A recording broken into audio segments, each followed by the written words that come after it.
What's up, guys? We're back in East Providence. Tyler is with me from TRG Home Concepts. We are headed to JLC, but we figured we'd touch base what's going on the job site. Tyler hasn't walked the job, and a lot of times we're doing this, and I'm talking about what I notice, but Tyler, this is your first time here. Yeah. You're gonna have a lot of questions. I didn't realize this was East Providence. It's East Providence. Man. On the river. Pretty nice view. It's nice. And Can you just make sure that you tell them it's nice? Because everyone's like, I don't know if it's nice. This is nice, and the view's really nice. And look, the sun's starting to come out now. It is. Why are you holding it now? I picked it up off the ground so nobody hurts themselves. Thank you. Look at this nice little walkway. Which one? Oh, these, right? This is like yellow brick lily road. pads, we call them. Are you putting overhangs on? So we are. So this is there's Brian, our site super, who you guys have seen.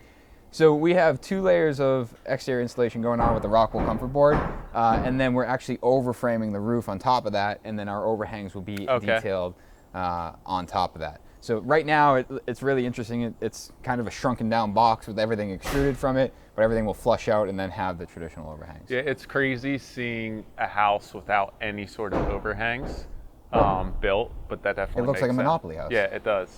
It looks like a toy house. So let's go inside. There's a lot of details. I know we had off camera walked it and you had some questions, and I told you I'd answer them when we were on camera. No, it's, I mean, it's cool seeing it at this state too, because you can actually appreciate waterproofing and, you know, like air proofing, air sealing everything, just because you can actually see the entire structure, like fully wrapped like a present. And that's a big reason why we end up using the Siga product, is we wanted to be able to build the home as a box, as a shell, and then, like you said, stretch it and wrap it up like a present. You know, that's a big reason we use the self-adhered stuff, is that we can detail it, and we know that as we're doing things and we're taping those corners and taping around the windows, that we're up close and personal with those items. Yeah, I went around. I was tugging on some tape too to make sure it was sealed. Yeah? It seals pretty well to it. You gotta roll it. Yeah, I mean, I think a lot of those tapes though, like after they're on for a while, they start to peel off, and I was like, there's a little corner loose, and I was like, it's sticking pretty good. Yeah. So you had a question about this. What do you think it is? I mean, I would say a skylight, but I feel like that's maybe not what it is. It's definitely a skylight. Is it? All right. So I just thought that the framing was interesting, even the the board up at the top at the ridge there. So the intent here is, Julia's detailed this, that you have this converging point right here where this angled ceiling comes up, this vertical wall comes down, and the 2x4s that are cut on an angle right now are temporary. Yeah. But they're basically outlining what this box is going to look like. Yeah. And there's going to be no steps in it. So when that 2x4 is basically going to hit bottom of glass, so when glass comes down, it kind of skims across the entire surface. Same thing on the wall there, and that roof line. So now you don't get these weird, like, if light comes in and shines across the ceiling, but there's like a step, you get that weird shadow. So then that board is carrying this roof line through. Exactly. All I see. Now that makes sense. So I wouldn't have picked that up. And this is the thing that's hard, especially on film, is like to talk about these details and kind of outline them. And that's why we've done a lot of the interior renderings, so our team understands what the goal is long term. Yeah, but it's good though, because I think like it almost gives you, like, you step back some and you get to see the project as a whole, I think, because initially just walking through this, there's so much going on in a small space that it can be overwhelming. There's so many details here with everything from the basement up that you could easily, lose that. Sure. But I think even, seeing it on camera probably scales it back some, so it's not so overwhelming. Even this stuff, like talking about it on camera and seeing it in person, 2 completely different things. Right. It's funny, one of the things that we're hearing a lot is like the amount of materials, and like something like out here, we were talking about in last week's episode, we were talking about like these deck brackets, and then we're using Proseco, and then we're using the Siga, and there was a comment like, you guys are using so many materials, you're offsetting the efficiency of this build. But I think contrary to what you just said, oftentimes a lot of what we're filming and showing is up close. So realistically, does this house look like we're using an overwhelming amount of material? No, not when you walk it. It like, as far as waterproofing and air sealing, it looks like it's just a couple of products. Right. And I think that, that's a one thing I was trying to figure out how to communicate, like, no, we're actually not using more product than a normal house. If anything, Brian and the architect Julia have done a really good job of figuring out how to reduce the amount of material. Yeah. We've switched everything to 24 on center. We've switched everything to reducing the amount of lumber. We have some temporary walls that will reuse that lumber. Brian doesn't even have a dumpster on site. Yeah, I did notice that. I was trying to throw some stuff out I had in my truck. Like the mail you're carrying around. No, using different products too. Everything, the industry's moving so fast that it's hard sometimes to keep ahead of it enough to know what plays well with other products. So it's nice, if you can reduce the amount of overlap you have in the materials that you're using and making sure that for longevity reasons everything's going to play well together. Right. But no, walking it, it's not like, oh, you have 800 different types of tape here and right. It's all the same brand. I have a couple different types of waterproofing, but no, it's not overwhelming. Yeah, it's, and like I said, it's oftentimes the scale is so hard to kind of portray in the video, and I just, like I said, I'm trying to address that. But so out here, this is an exterior deck, and this will be finished with Ipe. We're working with the guys over at View Rail. They're going to help us custom fabricate a really beautiful all stainless marine grade handrail here, and then we have our temporary wall. But I was just telling, we were just kind of talking about these doors and windows. This outside corner is actually a mitered piece of glass, and I know we always give our good friend Joe Marley a hard time because he installed. Still can't believe he did that. He installed a window that had a mullion, but Sean was able to do it and do it with a warranty. But just to kind of reiterate, like this corner here is all glass, and then we have two door panels that we'll be able to slide, and right here will be an exterior wall, and those doors are going to slide into the wall. So when this is open, you have no doors interrupting it. And that's, it seems silly, but when you have a sliding door and that sliding door is in the open position, it doesn't look very finished. Yeah. The door only looks good when it's closed because you have that overlapping glass. So when we're able to detail that pocket, it'll be really nice. I know you guys are going to ask, well, what about insulating that pocket? How are you going to do that? The outside wall is very similar to if you were to just have a door here that opened up in front of the other panel, similar to our exterior pocket door. We're just taking that and building a wall around it.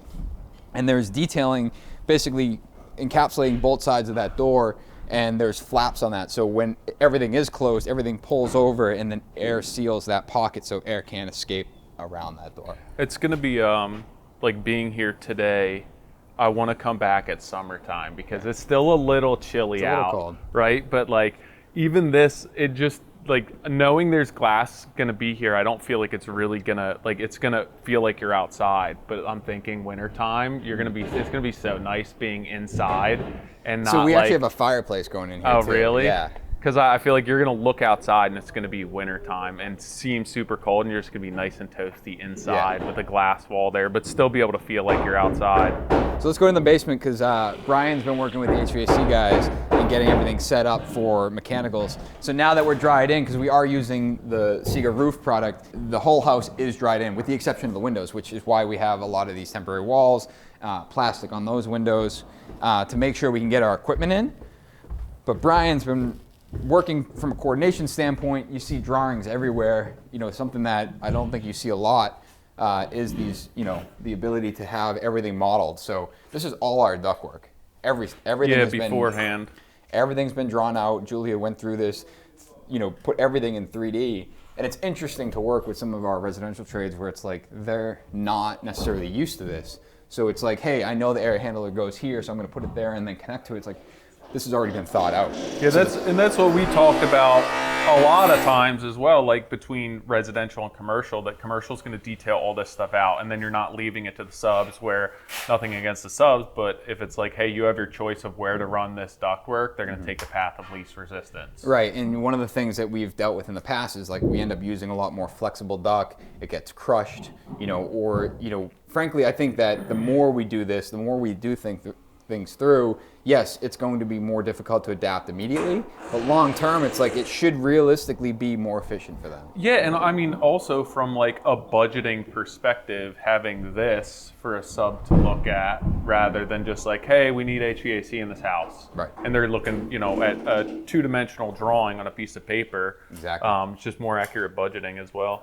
So down here is actually will be phase 2. We have 2 bedrooms. I actually want to show you this detail that came up on another episode. So we talked about these windows, and I took a photo on Instagram about the steel post. And Doug, if you want to put the camera, I basically stood here and then translated over to this room. And when doing that, like that steel post, everyone's like, well, that ruins the whole view. But now with this wall installed, you can kind of see what the intent here is here. 2x6 wall, you're gonna have drywall on either side, and that drywall is gonna encapsulate that steel post and then hit our window. And it's the same thing, Tyler, with the skylight upstairs, is that now there's no jog. Yeah. Because if you had a jog coming in and then over, and you look at this wall will be flooded with light. This wall has no light, and then it will essentially look gray and white, where it's like now the light floods straight down the wall. You're keeping everything in the same plane. Right. And you make your life harder for finishing your plaster. Yeah. Just give and take. I like the challenge. Yeah. But what I was saying is mechanical. So typically you would see a center stringer on this stair, and this was something, again, detailed out is we can't have a center stringer because the way that this equipment is going to be installed, you need access on both sides. There's an access panel buried inside this closet for access on that side, and then there's a door in the hallway to access that. So we need to make it accessible, but also we need the room, so they end up framing this with all 2x stuff. She did all sub risers, sub treads with all framing lumber. Right, and you can see actually here, Brian's got this stapled up, but it shows like why we have everything 2x. It's got ductwork that goes and essentially skims by here, and it's necessary to do that to make it work. Yeah, this is the type of stuff I feel like I eat up though, where you're already considering all finishes as you're going into rough framing, rough mechanicals. It's the tolerances are super tight. Yeah, it's fun. I feel like that's what makes it fun though. If you want the challenge. Right. Last room in here, mechanical room. So one thing Brian's been doing, and as well as Julia, is not only like getting all the plywood up on the wall, painting it black, going as far as filling everything, making it look nice. So when the mechanicals are in here, it's gonna look nice. But it's got this. Apparently it's glued down. I'm not gonna rip that up, Brian. Sorry, but locating like, hey, this is where our 65-gallon water heater is gonna sit. And just working through that with the trades to make sure everything is in the place that it needs to be. And it's already been considered, and now people aren't wondering where mechanical goes, and then thus impacting the plumbing and electrical. Yeah, and I don't understand how a lot of people build and don't. I mean, I build on such a small scale. It's remodels, but this type of stuff, like I feel like is necessary for building a house. Like if you want it to turn out the way that it's intended to. And I feel like this type of stuff should be done. And something you and I talked about on the ride here about the size of the home. We were talking about like 2,000 square feet and how that's actually pretty adequate for even someone with 2 kids, 3 kids. And this home, a lot of you guys have asked how big this home is. And the reality is it's, just over 2,000 square feet finished when we finish the basement. And the basement's not gonna be finished for a little while. And yes, only 2 people are going to live here, but that's where it's like it really does come down to being efficient with the use of space. And when you don't have an exorbitant amount of extra space for mechanical equipment, it's like, think about where everything goes. Yeah. And if you can translate that back into a bigger home, it's like you start realizing that, if you start thinking about this in inches, you don't necessarily need to build a 10,000 square foot home. You could actually get away with a much smaller home. Yeah, we're talking about my house that I live in. I think it's 2,400, 2,600 square feet. We have 2 kids, and I was like, I don't think I'd want more of a house than that. I just feel like if you can use the space properly and like efficiently, you don't need much more space than that. Yeah. You just have to plan for it. If you're building a smaller house, plan for it. Right. The rest of it just ends up being like dead space, realistically. There's just more to clean, more to heat. I mean, I guess you don't have to worry about as much as utilities here. But my wife keeps saying, like, when we renovate, I want more closet space, and I'm like, I kind of don't want closet space, right? It's just so you can buy more stuff. I'm like, nah, let's have less. Anything else you want to see before we head over to JLC? No, we were talking about some of the penetrations through the walls. That's Brian's detailing. And then the other thing I wanted to touch on are your white sneakers. My white sneakers. Yeah, so I'm a fake builder. I've never built anything. I don't know how you keep them so clean. I have a magic eraser in the truck. So I was looking at these, which obviously, you're looking to air seal and water seal, and you're wrapping this whole house. And one of the pinch points is typically going to be penetrations, especially when subcontractors are coming in after the fact and like, oh, we need a hole here. Like, let's just chop into this wall. So Brian bought these quick flash products right off Amazon, had them shipped to his house, and knew that the line set typically gets bundled together. So you get two, one in, one out, and then you have a control wire. So this is actually just a piece. It's only 6 inches long. And he stuck them there, labeled it air source heat pump, ASHP 1, and then we have ASHP 2. So now when the HVAC contractor shows up, they can pull them right out and put theirs in. They're like, oh, that's what he wants me to do. They poke through. They set their air handle, their heat pump right here, and they're golden. And this is actually at our air control layer. So the siga the MyVest is our air control layer. We will have, again, exterior insulation on top of that, a second layer of plywood. The reason we have the second layer of plywood is because it's cedar shingle, not clapboard or not a different facade. If we had something that could span, we would just install furring strips. Yeah. But being that it's cedar shingle, we need the plywood. Then we'll have a Benjamin Obdyke cedar breather, and then we will have our cedar shingle. And so this will essentially still come through another 6 inches, and then we'll have a nice clean line set cap on the outside. But that right there, I mean, now you're air sealed. Yeah. It's like I said, it's cool to see the whole house with like even the window frames and the sills all projecting from the house right now, because you can actually tell where the sheathing's going to be. And then it's just, I don't know, I think a lot of people have so much trouble wrapping their head around waterproofing a house, and like they think of waterproofing when it comes to the finish stage, like you have cedar going on here, right? And they think of like that's when we need to address the waterproofing, and it's like, no, like wrap the house beforehand, make it waterproof that it can sit out here for as long as you want, and there's going to be no waterproofing issues. And then when you start getting your finishes on, now it's just like, how do we get that bulk water away from what's there? And I think that's a key word, is that bulk water, where it's like, yeah, your cedar shingles are going to handle bulk water, and then beyond that you have that breather, and then that first layer of WRB, which doesn't have to be necessarily a peel and stick. We are using a peel and stick, but it's conjunction with our breather. But that's just bulk water management, making sure it doesn't get beyond that first layer of plywood. If it did, we still have, this vapor and air barrier back at the wall. So between this and your insulation, so you have this siga product on here, then you have your insulation, then you're going to have your WRB. This is a vapor barrier as well? This is our air control layer. Okay. But it is our vapor barrier. We don't need being that we have so much exterior insulation, we don't need to have a vapor barrier on the inside like a siga, not MyVest, what the hell is it? Myrex. We don't have to have a vapor barrier on the inside like a siga. Because none of that cold or hot air is getting to the conditioned space. Myrex. I'm like looking at the two words and I'm like, wait a second. Yeah, we don't need this stuff in the inside, the Myrex. Because you're, as Christine Williamson talked about on our podcast, like the dew point.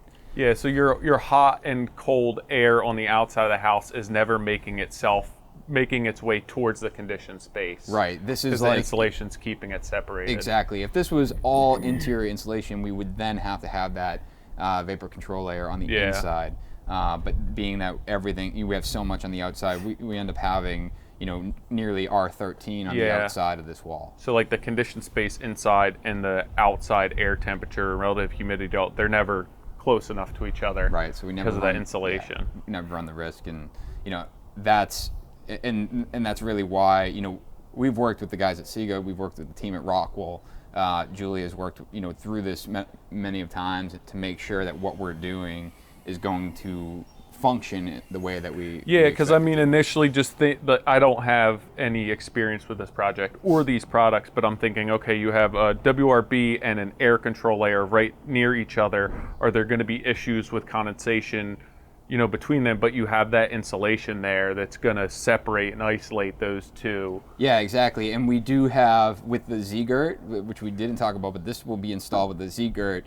And essentially, and to answer you guys' question, that Z-girt that we talked about in last week's episode, it's a piece of fiberglass. So we actually don't have a thermal bridging issue, say if it was a piece of metal. But that also has another 1/4 inch Standoff. projection. So we do have a small air gap actually behind that outside layer of plywood and the Rockwool. Okay. So if Yeah, water so because was that's going to get attached to the flange. So exactly. Then you So you do have a small Okay. air gap, which Rockwool would like to see some sort of air gap behind that first layer of plywood in that. And we don't fully meet their criteria as far as how big that air gap is. But in this detail, especially working through it with internally and Julia, we feel comfortable that that's going to be a big enough air gap for what we need. And I feel like that's so important. I know a lot of the companies we work with, it's having that team and those resources that you can go to and be like, I don't know how to use this together. Right. What do we do? What's going to cover, our behinds to get this working right, and so that we're giving the customer the best product. And you go to these people who know what they're talking about, have done the research, so it's like, I'm not making this stuff up. Yeah, and that's really what we talk about a lot. Same thing with the modern craftsman. It's like there's so many resources and so much network opportunity out there for you to be able to put out your best work. And a lot of that's going to come from partnerships like we have with Rockwool and siga on this project, and the other partnerships that we have on all of our projects. Guys, thanks for tuning in for another episode of Site Visit. We're gonna head over to JLC. Hopefully by the time this comes out, we have already seen you, saw you, talked. But until next time, we'll see you then.